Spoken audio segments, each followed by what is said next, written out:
Hey, Tiera Kennedy, how are you? I'm great. How are you? Really great, thanks. First of all, I love your hair, and Thank you. I say this because as my granddaughter is getting ready to turn 2, I imagine her hair will be like Oh, oh I my gosh, she's the cutest. I know, right? Please. But I saw your hair and I instantly thought of Josephine, and so anyway, welcome. Thanks for taking time for beginnings. It's a chance for us to learn where it started, what you're doing, and where you're going. Sort of origin stories for you. And you got a great story to tell. But I love your Kansas connection, Yes. Nicole Gallion. Yes. Songs and Daughters. She's just up the street in Sterling, Kansas, and to have someone in your corner like her is a big deal because she knows her stuff. She's a big deal. Yeah, she was my first ever publishing deal. So I'm really grateful to her for sticking her neck out and supporting me from the very beginning. And what an inspiration! If you're especially for you, you love songwriting, and she's done a couple of successful songwrites in her time.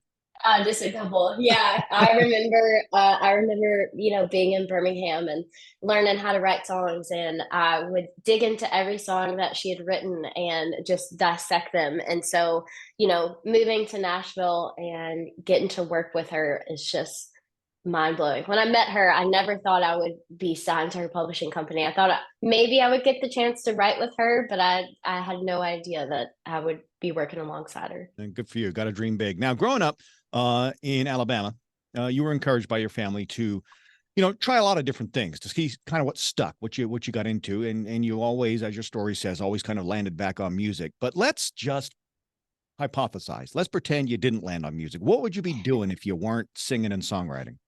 Oh, that's a great question. I feel like I could have gone down so many paths.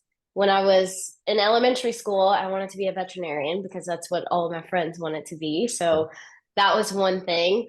And then I did kind of go down like the actress route. So they would have like booths set up in the mall, Right. and they'd be like, "Do you want to like come take a an acting class?" And so I did that, and they actually told me that I wouldn't be that great at acting because I wasn't great at facial expressions. Wow. so Wow.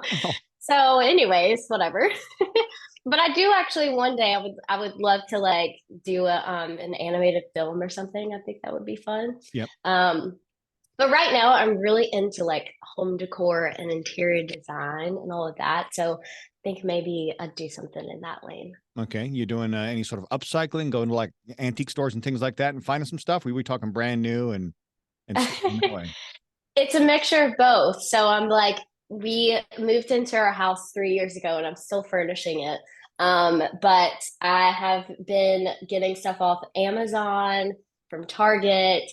But then I'll go to like antique stores for like the smaller things, Mm. the little knickknacks. Sure. Does your I love husband? that you know that too. Yeah. Yeah. Does your husband Cameron have any say in how the house is decorated, or he's just along for the ride? He's just along for the ride. It's funny because I put up curtains downstairs like a couple months ago, and one day I looked at him and I was like, "This isn't right. I don't like this." And so I changed all the curtains. He was out of town. He came back this morning, and I was like, "Babe, what do you think about the curtains?" He's like, they don't look that much different to me." Oh, So he doesn't care. and as a dude, instantly we hear in our head, it's a trap. They're asking you a question. I mean, Oh, anyway, I know. He's kind of learned by now, so he acts excited sometimes. good for him. A few weeks away from Halloween. Did you have a favorite Halloween costume when you were a kid? Oh, I had such a lame Halloween experience. My parents didn't really let us celebrate Halloween, Okay. so we would do like church at we would do Halloween at church, and Okay. so I was like a princess. That was like yeah, that's like my only memory of Halloween. But I am excited one day when I have kids to like be able to recreate that experience. We're gonna go all out. You and my wife Amy had similar upbringings. Not really able to get full into Halloween, but did the princess Yeah, stuff and the trunk or treats and stuff like that. So, exactly. all right. So you taught yourself to play guitar. Other than singing for family, maybe singing in church. Do you remember the first time you performed in front of a crowd? Ooh, yeah, it was in elementary school actually.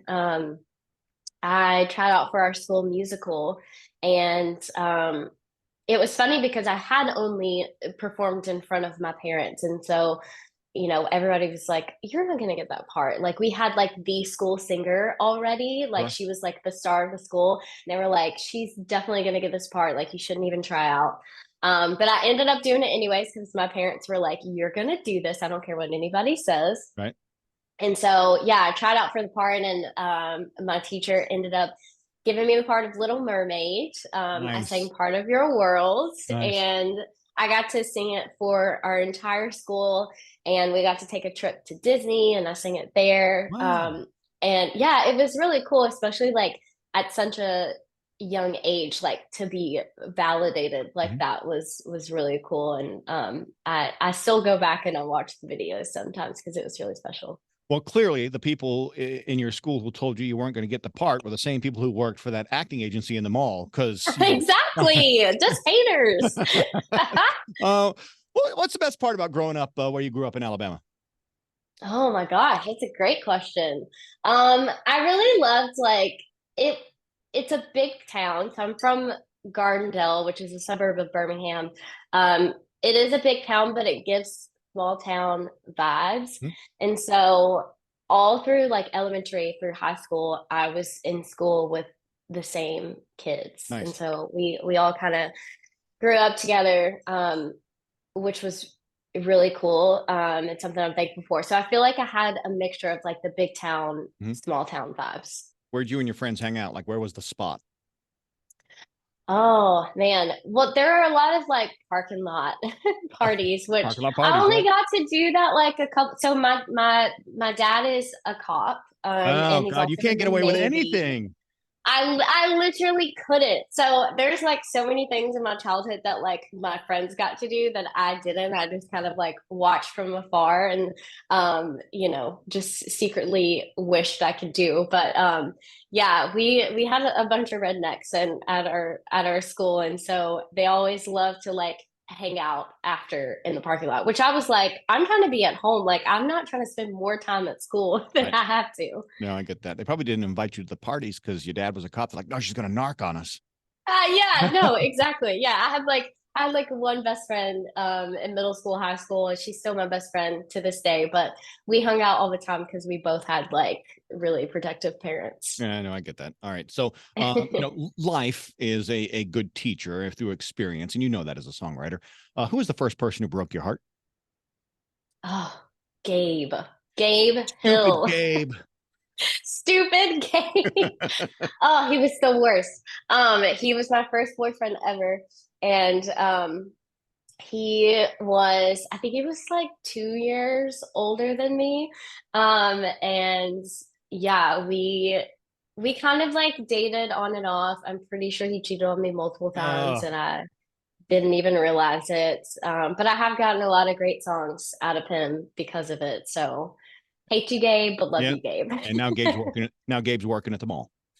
Probably. All right.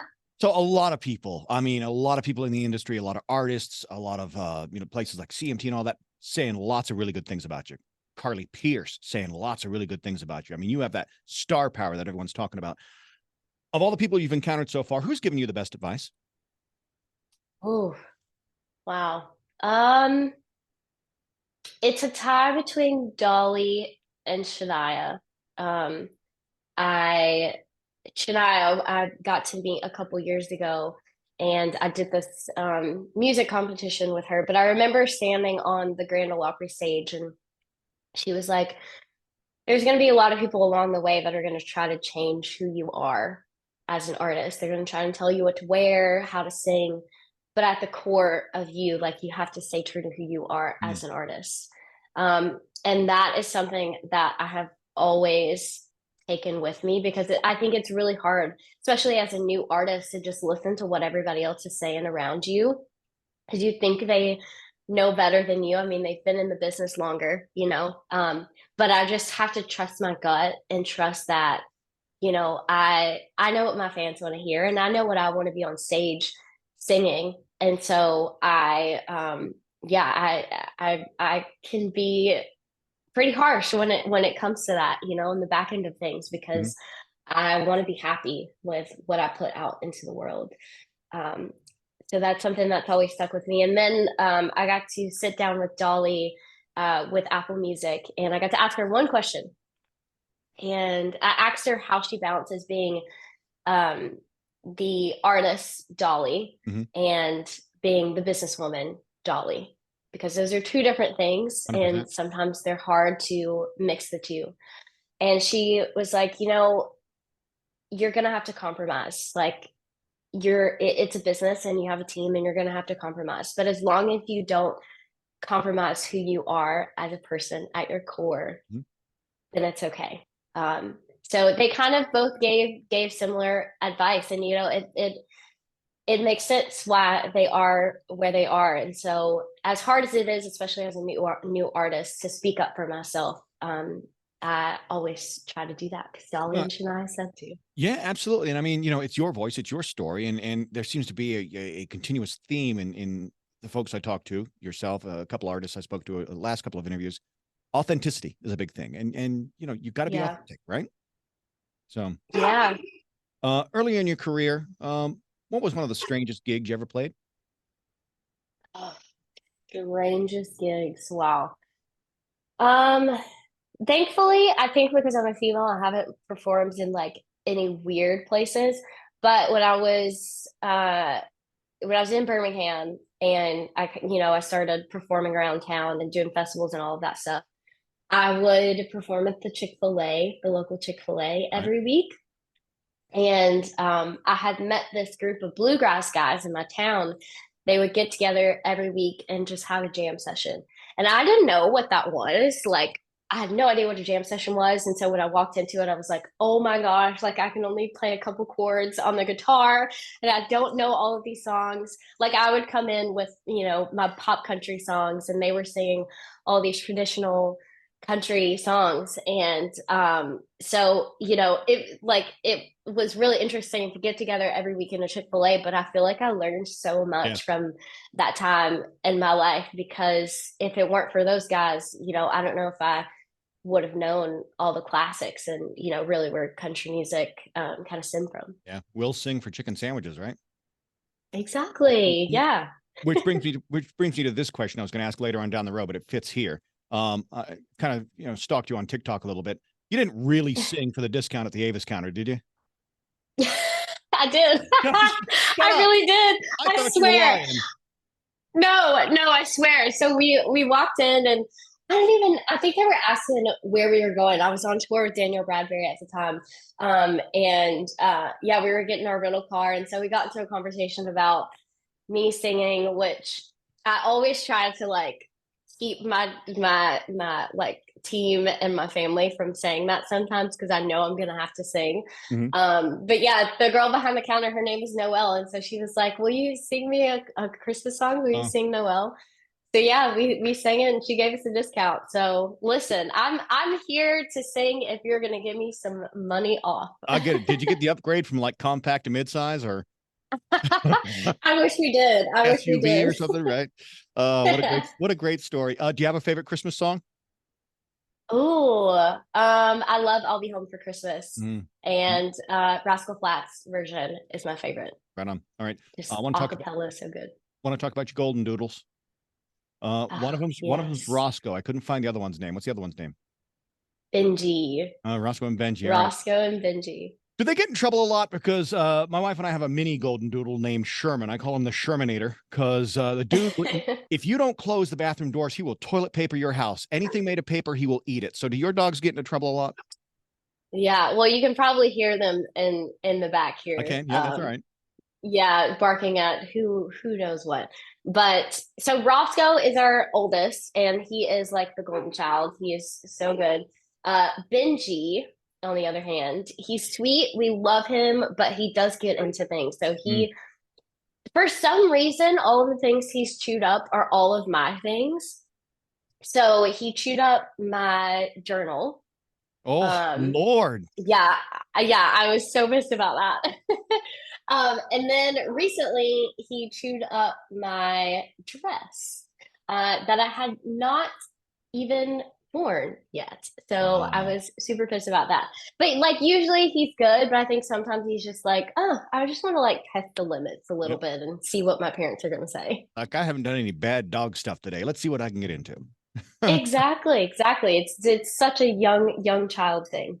Your husband Cameron, his remix with Peter Piper picked a peck of pickled peppers. Yes. Can we just make that a full parody? Can we like finish the lyrics and make that a full parody because that was fantastic. Honestly, we need to go in the studio and record that. So that kind of a take on, you were putting him to the test. Your new single, Jesus Your Mama, Therapist, is so good and so fun to listen to.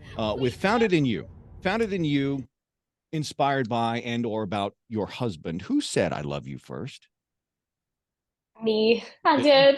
And I said it on accident a couple times because I wanted him to say it first, but it just kind of slipped out. So we were long distance for a long time. So we would just FaceTime. And every time we got off the phone, I would say, I love you. And I'm like, oh no, you're supposed to say it first. Mm, yeah. Um, Obviously you pretty much, I'm sure, tell Cameron everything. And the idea behind Jesus, My Mama, My Therapist is, you know, finding that person you can tell your deepest, darkest secrets to. Sometimes it's a bartender, but outside of your husband, Cameron, who's the next person in line that you would tell your deepest, darkest secrets to? Oh, I mean, yeah, outside of the people in the song, probably my best friend, Okay. Nicole, Okay. or my best friend from home, Rachel. It's really fun getting to talk to my hometown best friend because she's like not involved in the music industry Okay. at all. So it's really fun getting to like see her perspective of things. But yeah, probably my two best friends. Yeah, you probably get a pretty open and honest perspective since she's so far removed from what it is you do on a regular basis. Yeah, and then also like sometimes I tell her stuff about, what's going on in like my daily with music and everything, and she helps me realize how crazy some things are, like for better or for worse. Like, when cool things happen, she reminds me how cool they are. And then, when crazy things happen, especially behind the scenes, it's like that's weird. That's not normal. Yeah, yeah, for sure. You are incredibly busy. I don't know where you find the time, but you found the time to do a daily show on Apple Music. How did that? I mean, look, you've obviously got the talent to do the show, but I'm always interested on how those gigs come about. Like, did you see an ad in the paper and be like, "Oh, I want to do that," or did someone approach you?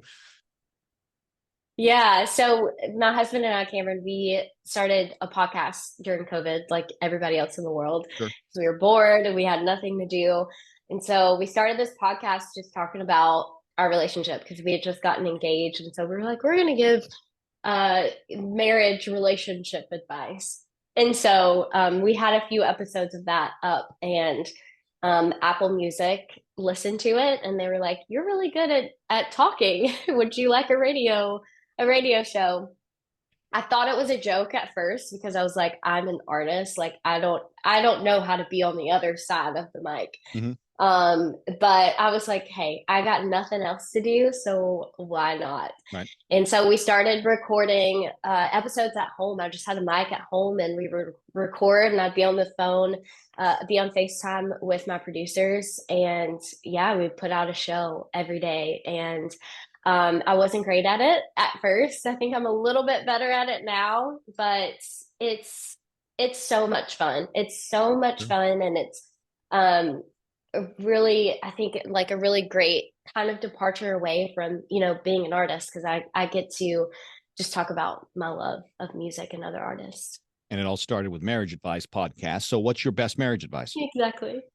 Oh, my best marriage advice is to resolve issues just between the two of you. Like, you don't have to run and go tell your mom, go tell your dad or your friends. Just work it out, the two of you, and usually you'll come to some resolve. Because I feel like when you tell friends, like they'll end up being mad at your partner for a Sure. long time when you're already over it. Very few friends will be honest with you and tell you, "Hey, knucklehead, knock it off." Right. Exactly. All right. So working the current single. What are your plans beyond the single? Album 2024, more touring. What does it look like? I have got some more new music coming. We have been in the studio. We've recorded a few songs that are just kind of sitting and waiting to be released into the world. And I've been teasing some of them on my socials. But yeah, the plan is to put those out, kind of trickle them out, throughout the year. And then we'll have an album at some point, which Yeah, I'm really excited yeah, about. pretty excited about that. You should be. I mean, you've got a lot of great music that you've already put out, and I'm excited to see what happens heading into next year. So I want to finish with a couple of questions because I know you're busy and need to go down to your next thing. Before you moved to Nashville, there was a lot of traveling back and forth. Road trips. It is not a road trip without this food thing, this snack in the car with you. Ooh. Oh, this is a really boring snack, but I love the RX bars, specifically the blueberry Okay. flavor. It's my favorite. It's not boring. I mean, you look, do what makes you happy, right? Your recent fishing video made me smile from ear to ear. Did you bait your own hook? I did not. Okay. That's the one thing that I gotta get a hold of. So Emily Landis, we were on a writers retreat. She is one of my favorite co-writers. She kind of taught us how to do all the things. So she did all the things, and I just threw it out and caught the fish. And That's all right. I didn't even take the fish off the hook because I was so scared. I was like, oh my gosh, I don't know how to do this. But Well, it's a really exciting time for me, and I feel like it's my new hobby. well, see, and it made me smile. And a little backstory of me for just a second. Before I got into radio many years ago, I was a commercial fisherman in southern Maine, and I worked on charter boats and things like that. And one of my favorite things was taking kids fishing. And you had that Yeah. very youthful kid-like joy about you with that, and it just made me so happy and took me back to such a great place. So I wanted to say thank you for that little flashback for me. It was really great.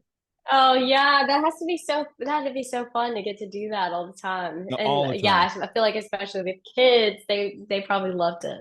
Yeah. Well, listen, you got to come to Wichita. Got to come to Kansas. You talk about that big town, small town feel. That Wichita's that place. They'll always describe it that way. So hopefully one day we'll get to meet in person. But listen, beginnings always a pleasure to have artists like you on to kind of learn your backstory and learn where you're going. Wish you the best of luck, and please stay in touch. Thank you so much. I sure will.